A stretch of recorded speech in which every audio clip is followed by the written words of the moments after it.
একটা সিগারেট দাও। হ্যাঁ হ্যাঁ দিচ্ছি।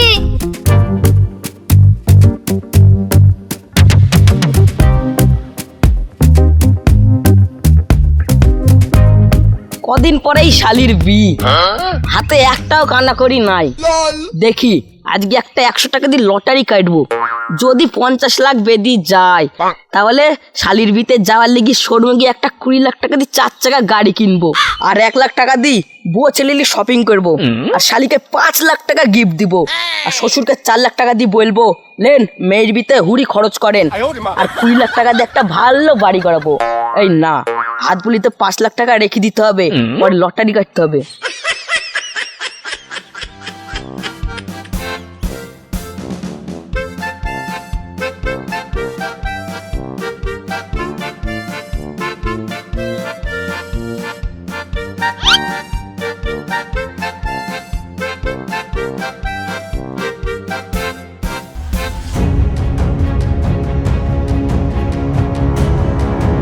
এই সায়ন 3 লাখ 3 লাখ 3 লাখ 3 লাখ 3 লাখ। 3 লাখ মানে আমার লটারিতে 3 লাখ টাকা বাঁধলো নাকি রে?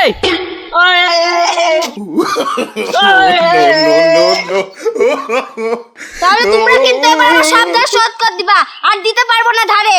কি যে বলো বৌদি তুমি, তোমাকে সব ধার শোধ করে দিব, আর 1 বছরে যা খাবো সব তোমাকে আগামী দিয়ে দিব। এখন লটারিটা 3 লাখ টাকা পেলাম। আরে সায়ন শোন শোন, 3 লাখ টাকা বাঁধেনি রে, একবার কাঞ্চ হলে পাস দিয়ে গেল নাম্বারটা, আর একটু হলে 3 লাখ টাকা বেঁচে যেত। বাদেনি।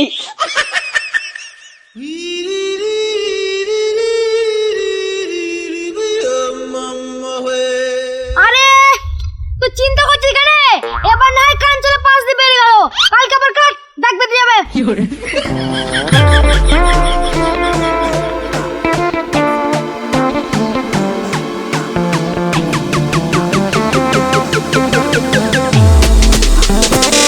আরে তোরা সব এইখানে, বল খবর বল। বৌদি 1 কাপ চা দাও। খবর আর কি বলবো রে? তোদের তো আমি আগেই বলেছিলাম এইবার ভোটে পাঠান জিতবে, অধীর জিততে পারবে না। শোন, রাজনীতি সম্পর্কে তোর কোনো জ্ঞান নাই। তুই যদি ভোটে দাঁড়াস তুইও জিততে পারবি, বুঝলি তো? জিতাটা তো বড় ব্যাপার না, বড় ব্যাপার হচ্ছে টাইম মতন পাউরুটি মিষ্টি কলাটা দিয়া। হ্যাঁ তুই ঠিকই বলেছিস। এবার যদি আমি লটারিতে 1 কোটি টাকা পাই না, তাহলে আমি ভোটে দাঁড়াবো।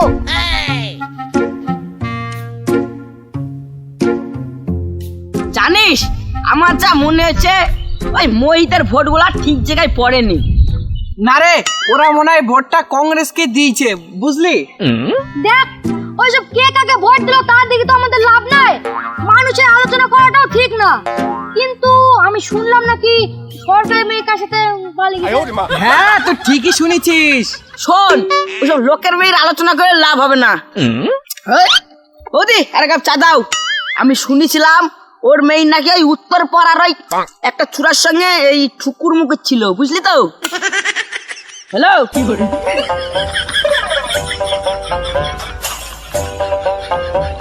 তাই এখনকার ছেলে মেয়ের কথা কি বলবো? আরে আমার তো মনে নাই আমাকে আবার এক জায়গায় যেতে হবে। আরে গেলেই হচ্ছে, আর 1 কাপ চা দিয়ে খেয়ে যাও। আরে দাঁড়া, যাবি? সবসময় বউয়ের কথা চললে হবে?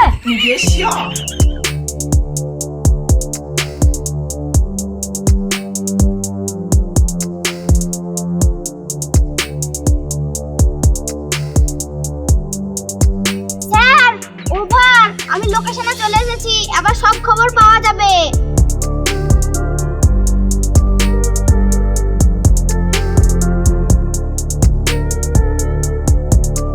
এখানে অজয় বলে কেউ আছে? অজয়? অজয়?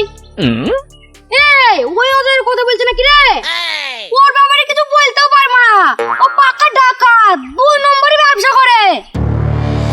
না না, ও ওর ব্যাপারে কিছু বলতে পারবো না গো।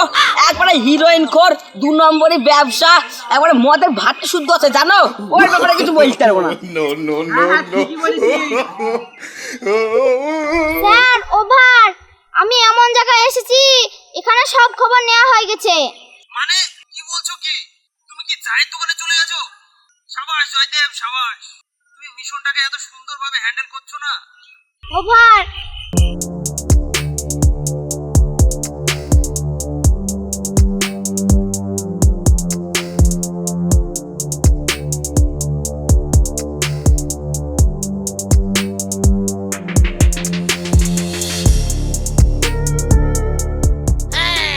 হ্যাঁ মা, তোমরা কত দূর? ঠিক আছে আসো। এই তাড়াতাড়ি বাজার করে নিয়ে আসো, আমার বাবা মা আসছে, রান্না করব। আর যদি ওই চায়ের দোকানে বসো তাহলে তোমার খবর আছে। আসি দাঁড়া।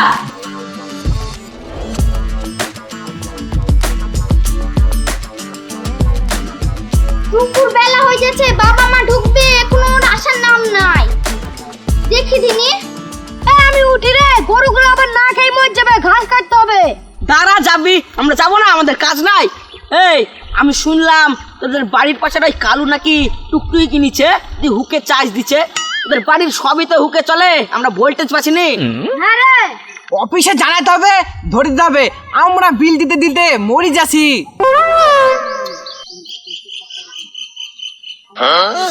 আরে বৌদি, কি ব্যাপার তুই?